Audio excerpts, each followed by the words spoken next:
if everybody's lying down, it means those ciliated cells are resting at minus 50 volts. And like I was saying, when we get up, they will jump to 180 volts. So you're going to be very mindful of that excitement in your body. But before we do that, I just want to tell you of the Selknam women, my aunties in Tierra del Fuego, who very much knew of this energizing that goes on in the body, but understood that it doesn't just happen inside the human body, but it happens outside the human body as well. And in waves and currents and sometimes in tsunamis, it happens as the body moves and also pushes the air and the liquids and changes the voltage of all of those substances, all of those elements. And so what they would do is that when their community needed some food, they were lacking, they couldn't find it, it was cold. One of them would go out to a point, a rocky point, and begin to sing.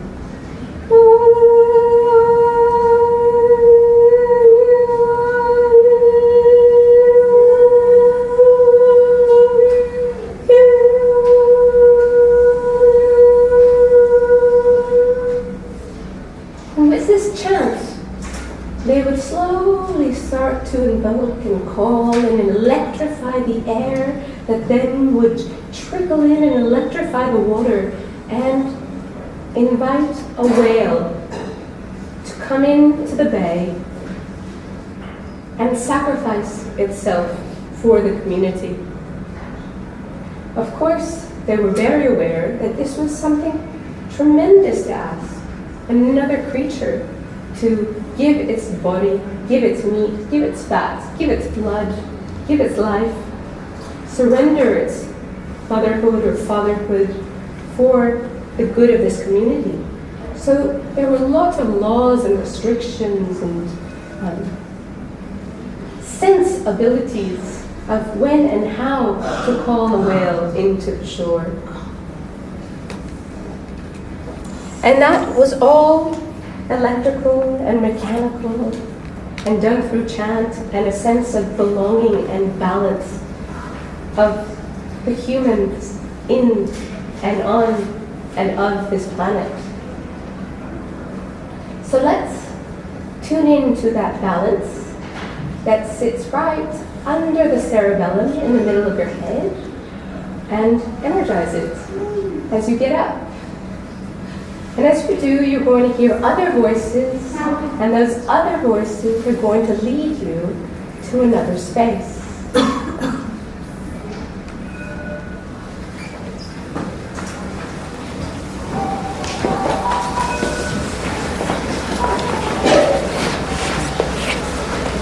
My father never used an overall abstract concept of nature. For him, nature was definite and material. It was fish, weather, currents, and birds. I never heard him talk about nature. He was a small, facile, modern organism, like Kajika and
So I invite you all to find a place around the room. Make yourself comfortable for about 7 or 8 minutes. We'll be here. You sit or stand, and I'll tell you another part of the story.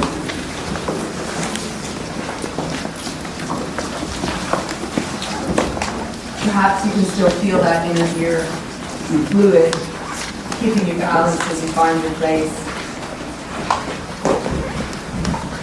So my name's Astrida.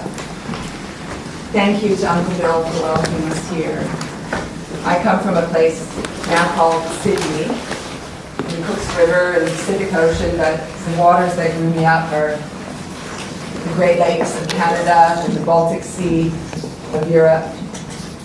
And now I want to tell a story that's part of those waters as well. And the first part is just called Bodies of Water. A small ocean swallowed, a wild wetland in your gut, rivulets forsaken, making their way from inside to out, from watery womb to watery world. You are a body of water. As bodies of water, we leak and seed, our borders always vulnerable to rupture and renegotiations. Our wet matters are in a constant process of intake, transformation, exchange, drinking, peeing, sweating, sponging, weeping. The bodies of water from which we siphon and into which we pour ourselves are certainly other human bodies, but they are just as likely a sea, a cistern, an underground reservoir of once was rain. Our wateriness reminds us that the human is always more than human, co-constituted by other wet bodies and habitats of all kinds. As Virginia Woolf once wrote, there are tides in the body. This is to say, water extends our bodies in time as well, body to body to body. Our waters literally make other bodies, and we require other bodies of other waters that in turn require other bodies and other waters to bathe us into being. Human womb, but also pond life, sea monkey, primordial soup, amphibious egg, the moist soil that holds and grows the seed. As themselves milieu for other bodies, all of these bodies proliferate life in the plural. Human bodies ingest reservoir bodies, while reservoir bodies are slaked by rain bodies absorb ocean bodies aspirate fish bodies are consumed by whale bodies, which then sink to the seafloor to rot and be swallowed up again by the ocean's dark belly. This is a different kind of hydrological cycle. Our bodies are flowing thresholds of waters past and waters to come in relations of gift, theft, exchange, debt. To say that your body is marshland, estuary, ecosystem, that it is riven through with tributaries of companion species nesting in your gut, extending through your fingers, pooling at your feet, is a beautiful way to reimagine one's body. But once we recognize that we are not hermetically sealed in our diver suits of human skin, what do we do with this recognition? What do we owe, and how do we pay? Part 2, A Measure of the World. In the early 2000s, journalist and mother Florence Williams decided to do some research into the human breast milk that she was pumping into her mini-me at regular intervals. While the verification of a healthy cocktail of fat, vitamins A, C, E, and K, lactose, essential minerals, growth hormones, proteins, enzymes, and antibodies was comforting, more alarming were the other substances that showed up on the ingredients. DDT, PCBs, dioxin, trichloroethylene, percolate, mercury, lead, benzene, arsenic, paint thinners, dry cleaning fluids, wood preservatives, toilet deodorizers, cosmetic additives, gasoline byproducts, rocket fuel, termite poisons, fungicides, and flame retardants. All of this downloaded into another small body in biomagnified amounts. As Williams came to realize, even the best neoliberal citizen's suit of protective armor couldn't stop her from walking on carpets, sitting on couches, using her cell phone, or from being surrounded by free-floating flame retardants which do not molecularly bind to anything, and thus come to be found in everything from household dust to pork sausage. And so eventually William's own mammalian superfood too. William's body and her bodily waters specifically thus become a measure of the rise of industrial chemistry and the triumph of late capitalism, as well as the storehouse for their material remains. But if our bodily waters ebb, they also flow. While Williams was primarily concerned about how her bodily waters were metonymic of a toxic world, I'm also curious about how the idea of one's body of water as environmental censor might be reversed.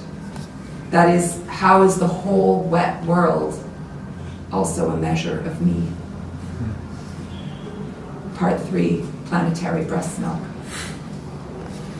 Anthropogenically created pollutants, such as those in Williams's breast milk, travel further still, hitching a ride on atmospheric currents cycling from more temperate regions to the polar north. Many persistent organic pollutants, or POPs, come to settle in the Arctic. Here, thanks to the cold, the toxins don't break down easily and they instead concentrate. They enter the food chain, from plankton to fish to large marine mammals.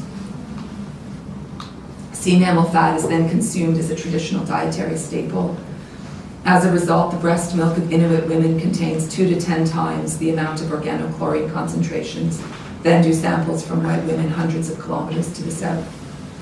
Indeed, at one point in the recent past, the greatest body burden known to occur from environmental exposure was found in Inuit mothers' breast milk.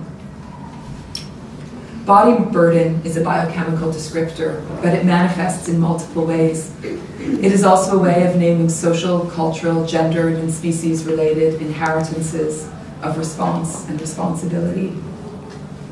While the Arctic is generally considered to be one of the last pristine regions on Earth, its populations still bear the brunt of global human imperialism. This incursion at a distance, precipitated by mass fossil fuel burning and toxic consumption, traces new kinds of colonialism and emerging markers of vulnerability, but also survivance. Colonialism is now carried by currents in a weather and water world of planetary circulation, one increasingly made by our own bodies of water. Part 4, becoming whale.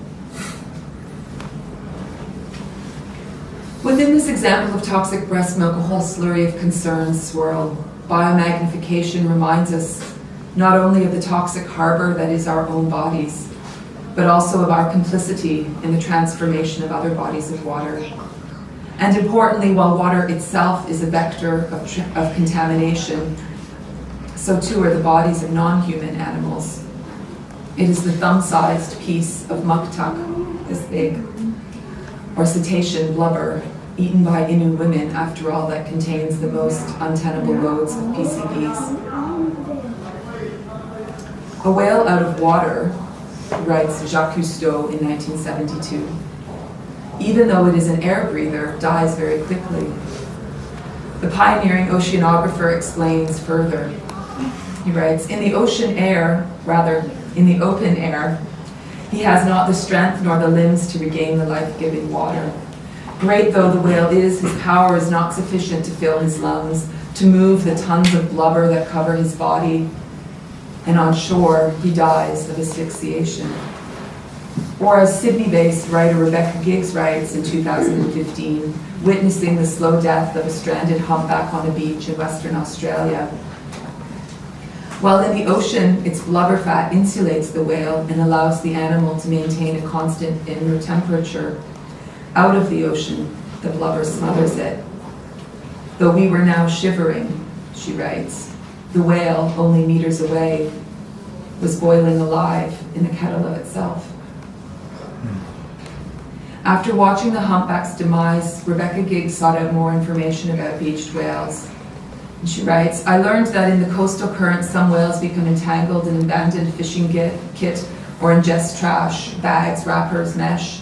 Because they are so well insulated by that thick layer of blubber, they attract fat-soluble toxins as well, absorbing heavy metals and inorganic compounds found in pesticides, fertilizers, and other pollutants that powder the modern sea. Levels build up over many seasons, making some animals far more polluted than their surrounding environment. Knowing that the whale on the beach was destined for the municipal waste management facility, Giggs says she was moved to think about the whale as landfill. It was a metaphor, she notes, and then it wasn't. The same could be said about the sea as dump. There are many human myths and origin stories of our own emergence from the sea and of our fabled connection to whales and other cetaceans.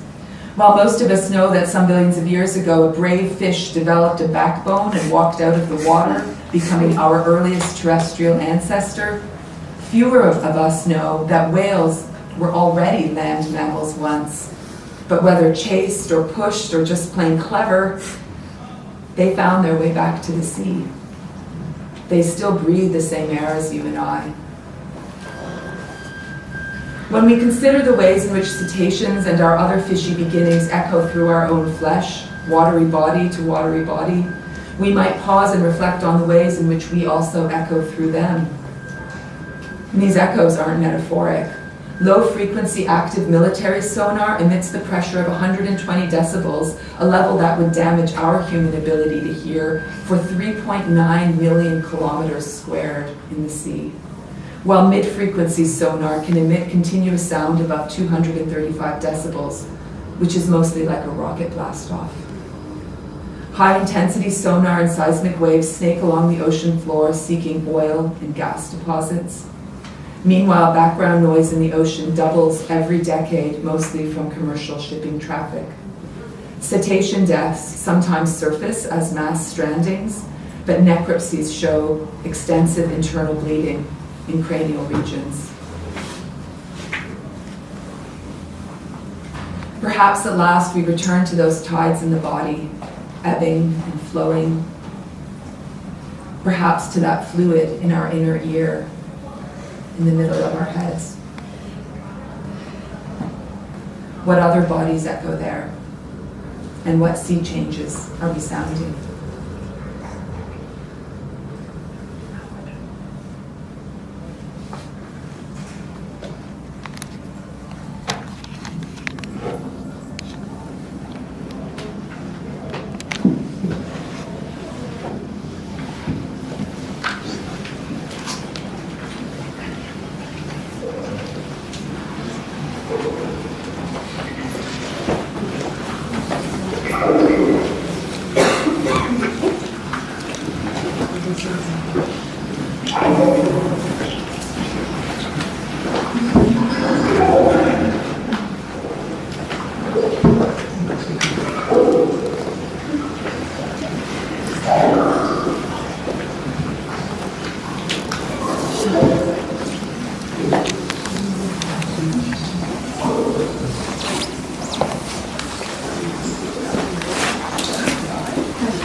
siempre vibrar, armando casa. Del mismo mal. Déjame, hijita, nomás. Truenos y rayos bordando al pasar. Tuerce que tuerce el dorado, enderezo el fresco sendal.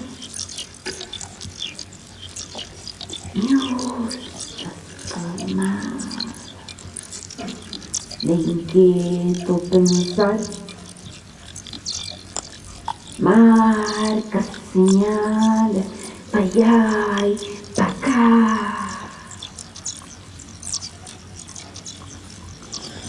Hilos y cuerdas, los negros y los dorados,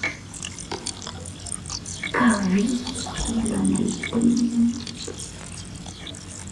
No se vaya a escapar. Hilo vano, lleno así. El mundo silbando.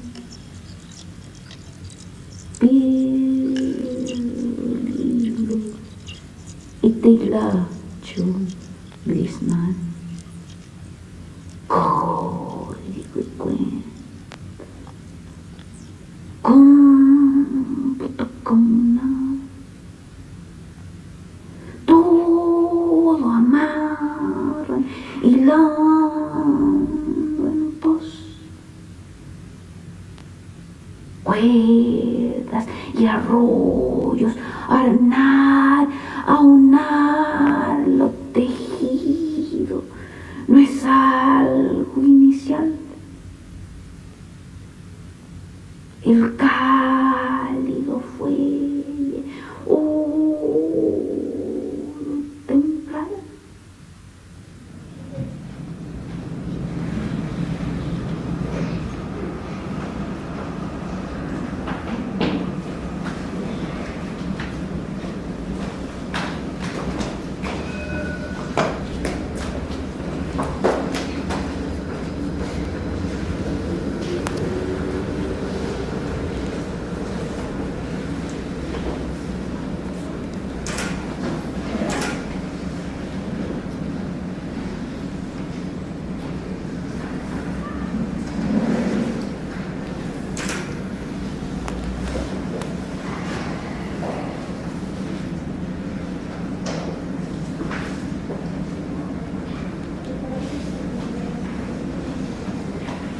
First up, we use Carolington Para for Norway. Before that, the Sweden Minus, here. Before that, Colombia, more slightly Galway, even more weekends for